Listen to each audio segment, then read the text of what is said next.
Over the weekend, we had some fun debating this whole PlayStation is dying theory, right?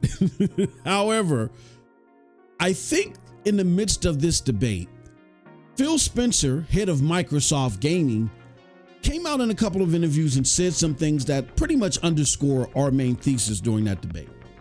A, Xbox, or rather, again, Microsoft Gaming, is not positioning itself to compete with PlayStation any further. They'd rather partner. Because B, the Xbox platform division is charting a new course that pushes further away from dependency on the console and the whole console battle, which is at the core of the PlayStation business. So if that is the reality, why aren't the current Xbox fan base accepting these changes?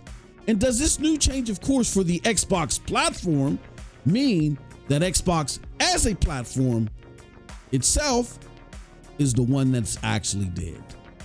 Stay tuned because my analysis on this might actually surprise you. With that said, it's your boy MM2K of Hard Knock Digital Culture Cloud Dosage, MM2K Gaming, back again with another episode of Quick Dose. This is where we talk about the latest and greatest in video gaming news. And man, oh man, do we have a great one for you today. But do us a huge favor, that like button, hit that subscribe button, and rock those bells for notifications, please, so you know when we're dropping these doses. All right. And make sure that notification bell is set to all. Right. Now, I will admit that up until the latter part, the debate that we were having with our good friend Doc Dark, a good friend of the channel, still the homie as always, was very fun, right? Now, Doc does this thing, and he does this thing in a very entertaining and special way. And, you know, he does it for his channel, and shout out to him for that, right?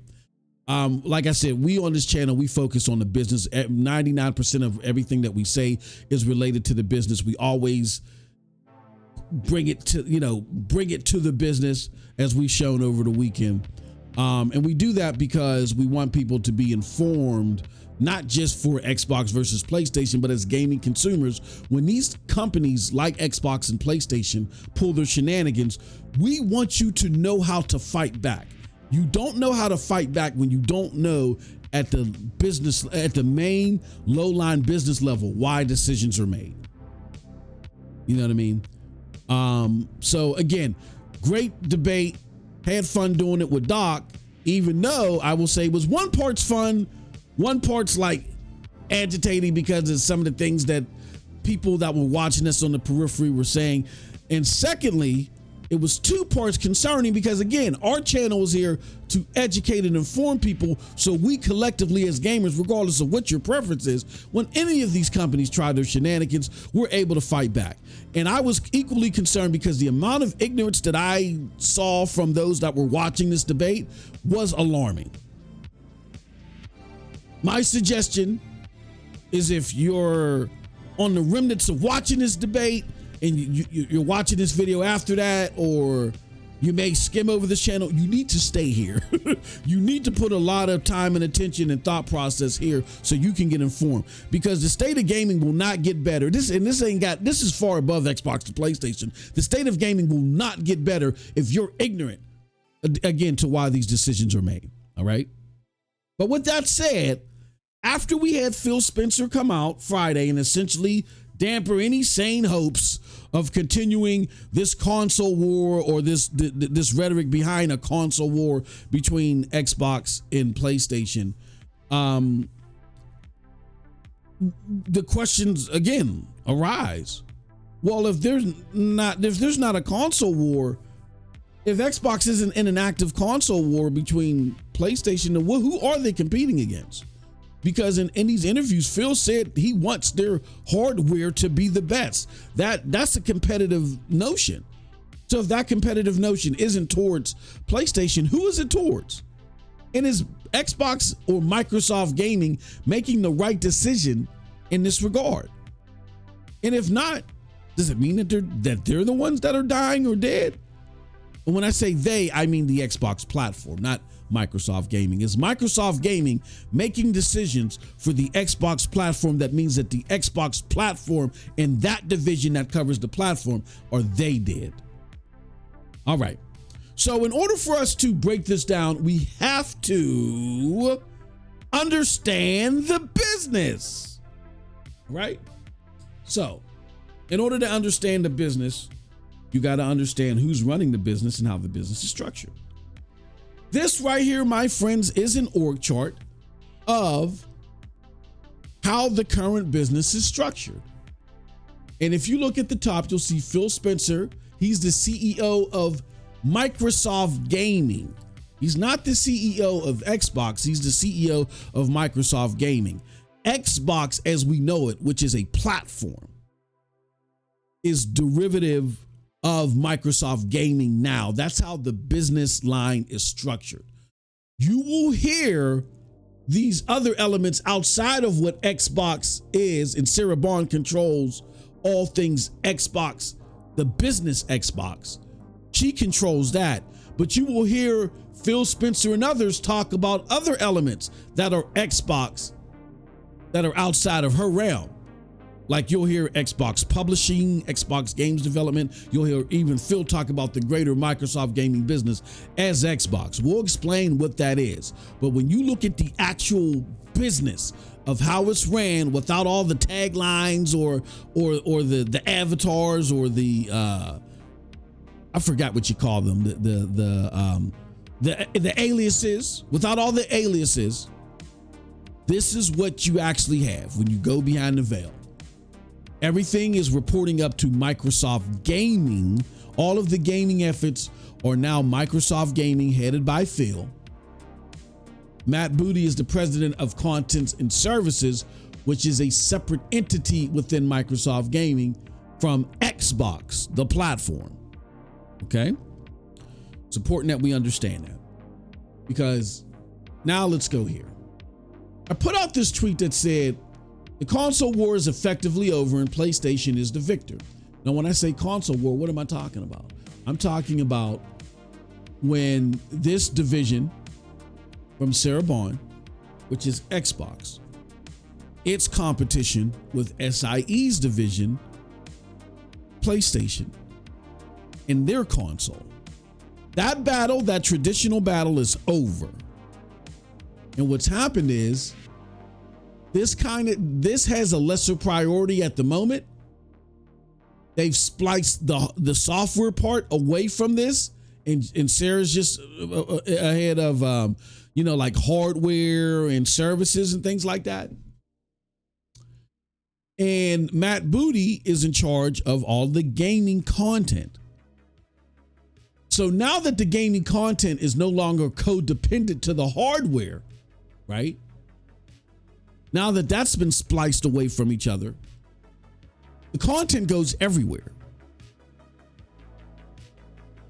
So as the hardware part is currently conformed, it makes it kind of challenging for Sarah Bond to operate as is, because when you're in the console market, again, your exclusives don't cover all of your funding, but they bring people to your hardware. You have to have a way to bring people to your isolated hardware or your isolated service.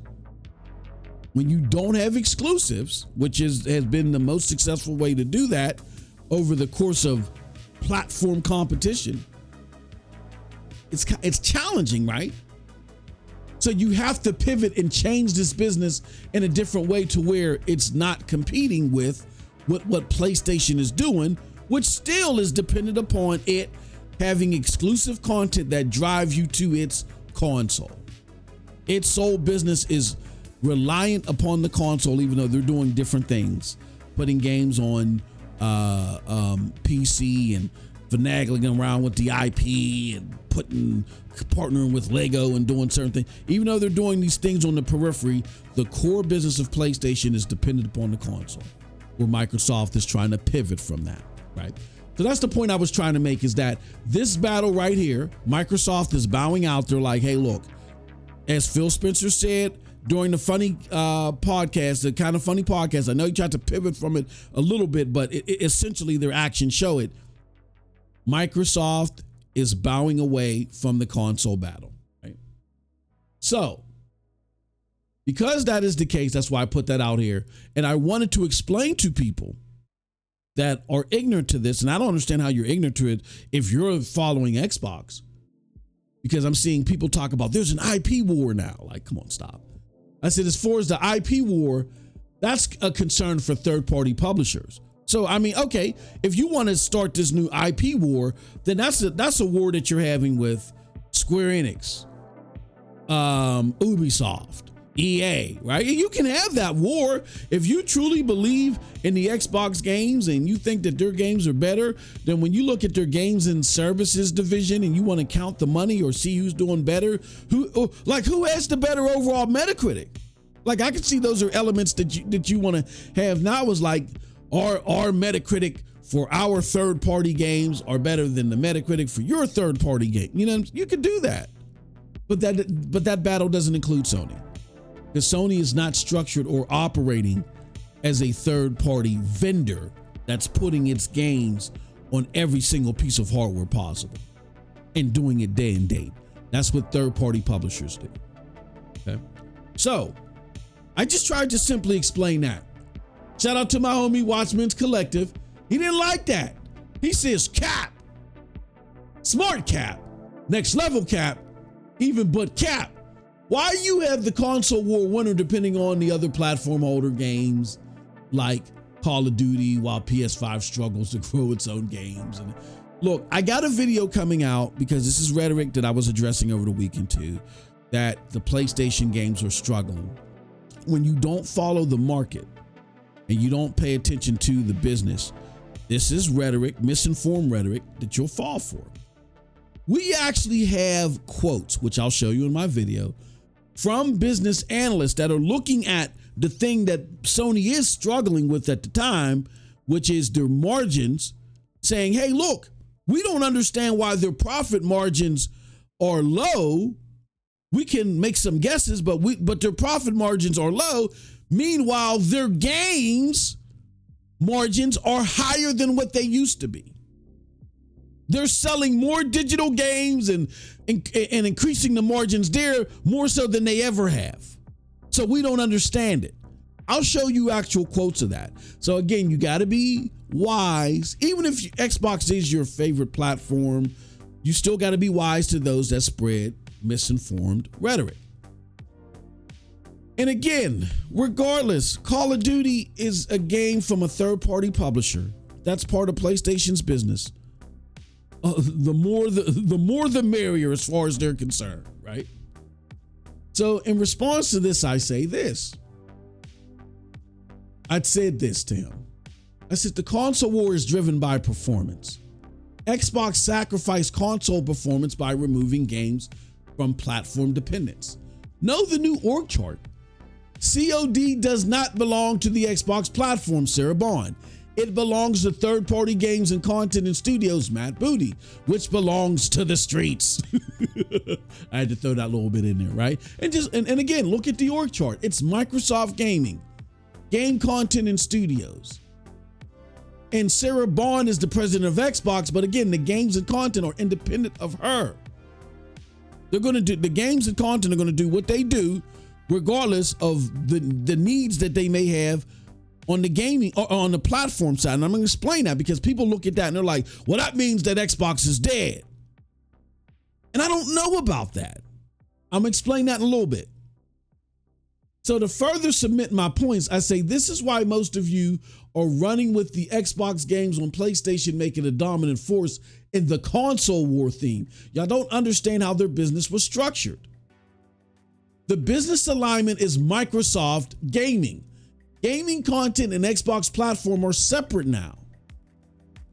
When you hear elements of the overall business being referred to as Xbox, that's a branding marker. You'll hear that if you're acclimated to business, to Fortune 500 business, which I am. I've done it for over 25 plus years, right? This is how I keep my lights on. Then you understand, you may or may not have heard the term branding marker. What is a branding marker?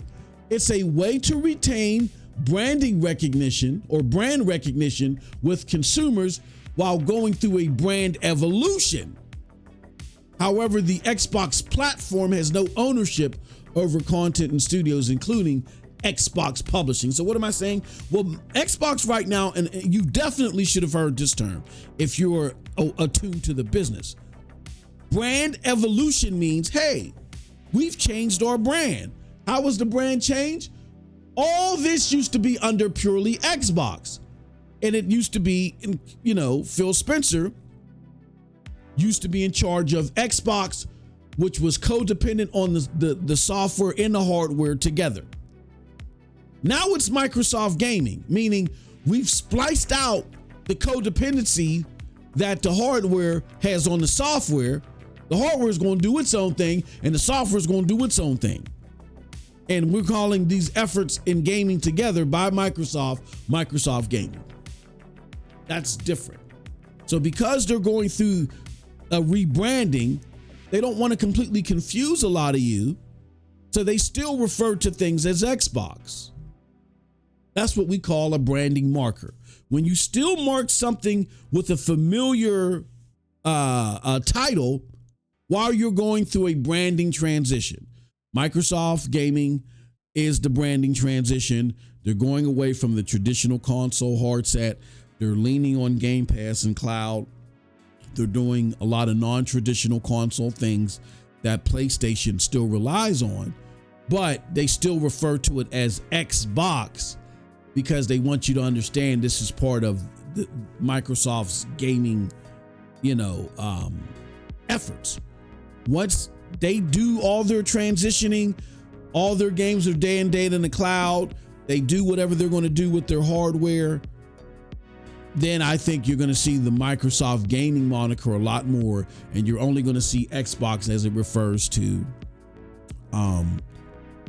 hardware and services. You'll start seeing the Xbox name tethered away from the games part more and more, as time goes on, right? That being said, because it's already, technically it's already done that. Games and contents and studios are not part of Xbox when you look at the business structure. An org chart shows you the business structure. It may still have an alias. It may still have nicknames, right? Xbox Publishing and all the other stuff. It may still have that, but that's, again, just a branding marker through the branding evolution. All right. So now that we've gone through that and we've made that abundantly clear, now let's ask ourselves, okay, all right, I get it, MM. Okay, so maybe Xbox, even the platform, or Microsoft Gaming is not competing with PlayStation as a console. If anything, they're trying to find ways to partner with SIE because they're hitting the thing that would be contentious between the two groups is what Microsoft is doing with its hardware. Just simply having games out there doesn't bother PlayStation or SIE. That would be like saying, well, SIE and Ubisoft are competing because now Ubisoft has a cloud service that they also have in beta format as well. That's baloney. They are strategic business partners.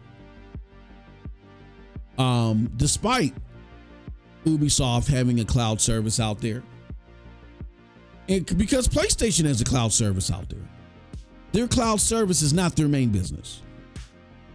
Ubisoft's cloud service is not its main business. As a matter of fact, Ubisoft and PlayStation both thrive off the PlayStation Marketplace, which sells Ubisoft games, and it creates a lot of money for Ubisoft. Ubisoft creates a lot of money on the PlayStation Marketplace for the games that they develop. PlayStation collects a lot of low effort money from just selling it in their marketplace from a publisher, right? So if that's the case there, same would apply to Microsoft Gaming. So what about the part that is still technically competing, which is the part that Sarah Bond runs and the PlayStation platform? What's going on with that? Well, I'll tell you what's going on. Well, no, Phil told you what's going on. Phil told you that they are changing how they're approaching their hardware in some serious ways, right? Phil told you this And I think it was captured here in an interesting way here in an IGN article, or is this GameSpot? I think this is GameSpot article where it says our own. Well, no. Let's read the name of the article is Xbox Phil Spencer. We want our hardware to win. I look at hardware as a critical part of what we do. All right. So and I think this is taking a snippet of the Gamertag Radio article where Phil Spencer says our own hardware, I think, is fundamental to what Xbox is. And of course, it's fundamental to what Xbox is. And he's talking about Xbox in the platform sense. It is fundamental to what Xbox is, right? So he continues to say, it's not lost to me that box is in the name of our brand. I'll say in the position I'm in, I look at hardware as a critical part of what we do. Spencer said that it's his mission as the CEO of Microsoft Gaming to build innovative hardware that he hopes will attract players. That could be now, this is what GameSpot is surmising.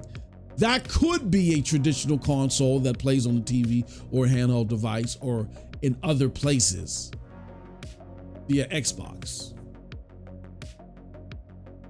So with that said,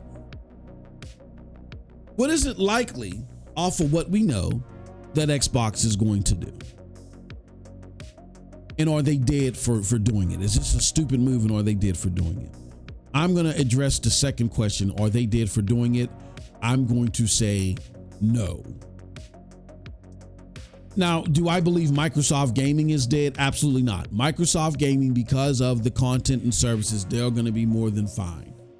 They have Activision Blizzard, and then like look, even some of their legacy publishing attempts, they just had a very good looking showcase.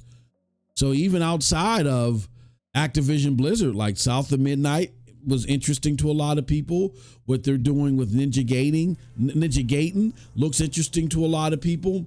Yeah, they got some cool stuff. Doom the Dark Ages looks interesting, right? I think that Microsoft Gaming's gaming content is going to be just fine. So they're definitely not. Why don't I think this for what they're going to do with hardware? Here's why I don't think that the hardware is going to die. I don't think the hardware is going to be in the form of a native console experience, a standalone console experience. I think what's going to happen is Microsoft is going to go do something that's PC related. Xbox as a platform is transitioning into what I would say is a Windows OS provider. Now, what is that? Well, they're trying to compete in the handheld market or this hybrid market around PC gaming. Like you're seeing a lot of statistics where PC gaming, as far as AAA gaming is concerned, is starting to grow. There's a lot of potential there in the PC gaming space in regards to AAA gaming. There's a lot of ways you can approach AAA gaming in the PC gaming space. The most traditional way is you can go get you a NVIDIA rig, an AMD rig, or a combination of rig and spend thousands of dollars doing so, or a decent amount of money doing so and create you a crazy rig.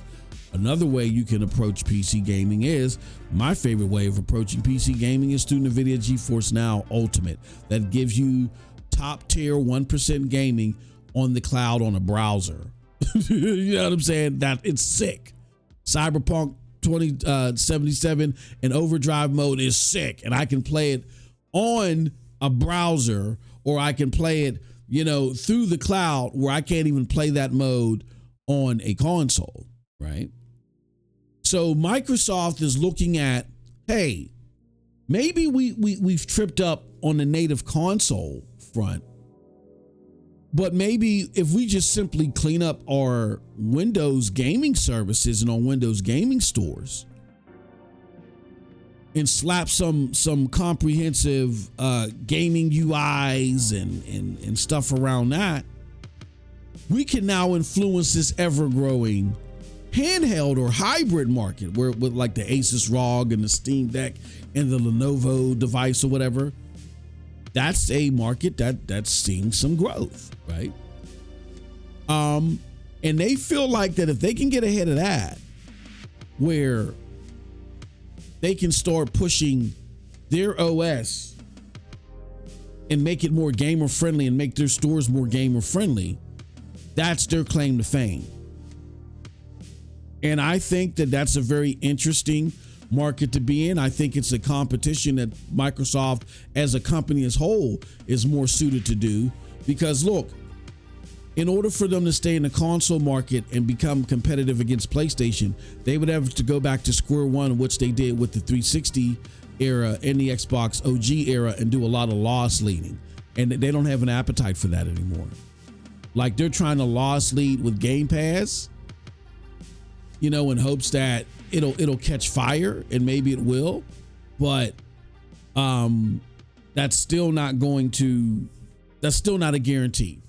Where you're starting to see a lot of growth, like I said, in AAA genre defining gaming on the PC front. And PC has so many fronts, natively in the desktop, streaming, and now these handhelds. Microsoft is like, let us get behind this. We already have a comfortable seat when it comes to the desktop market. Not much we can do on the cloud PC streaming market. But hey, we can take advantage of this handheld market. Who would be competing with them on the handheld market as far as operating systems are concerned in stores? That's Steam. And I have a video earlier, I'll link it below, and I'll actually have it in the card as well. We saw at CES earlier this year that Steam and Microsoft might actually bump heads as far as providing the superior OS or operating system for these hybrids, which are now the craze of the market when it comes to, or the up and coming craze of the market when it comes to PC gaming, right? So that's why I don't think that they're dead. They're transitioning from something that's entirely different and isn't consequential to PlayStation at all. PlayStation is a standalone gaming market for AAA genre defining gaming that says, hey, look, if you want simple, easy plug and play gaming, not PC gaming, come here to us. You can get your AAA genre defining games from us in that way. But if you're more of a PC gamer, Microsoft is now saying, hey, look, not only are most of you guys enjoying your games through Windows, on the desktop, we want you to start buying stuff from our store. And if you're getting into this handheld craze, we want you to start using handhelds that operate off of our operating system. Why would they want to do that? Well, then again, that leads to you buying from their store more likely, and they still get, you know, some money from these developers of these handhelds or these hybrids, licensing the use of Windows on these devices. Yes, because that's mainly how Microsoft became the juggernaut that it was, is working with computer makers to license and put Windows on their computers. Yes, huge business for Microsoft, and they're trying to extend it in gaming. It makes a lot of sense to me. We'll just have to see how well they do it. Here's my only thing. If you're going to do this, Microsoft, and you don't want the same results that happened to you with PlayStation the past 2 generations, you got to get competent people on board. I don't know. I don't know if Jason Ronald or even Sarah Bond are the right people for this gig. Sarah Bond might be, but Jason Ronald, you put the technology of your console in his hands, in his, you know what I'm saying, in his trust, and look what you got. The Series X is a bottleneck. It's ruined the whole potential of the Series X this generation. And all the dominoes and all the cards started collapsing and falling afterwards. Do you want him to lead this new effort? I don't know, man. That's my only concern. I think, again, it's never, under Phil Spencer, it's never been the things that they want to accomplish that have been the problem. They've always been cool on paper. It's just how they go about trying to accomplish them. So again, Microsoft, I think this is more suited for you. It makes a lot of sense. You just got to put the right people in the right places, man.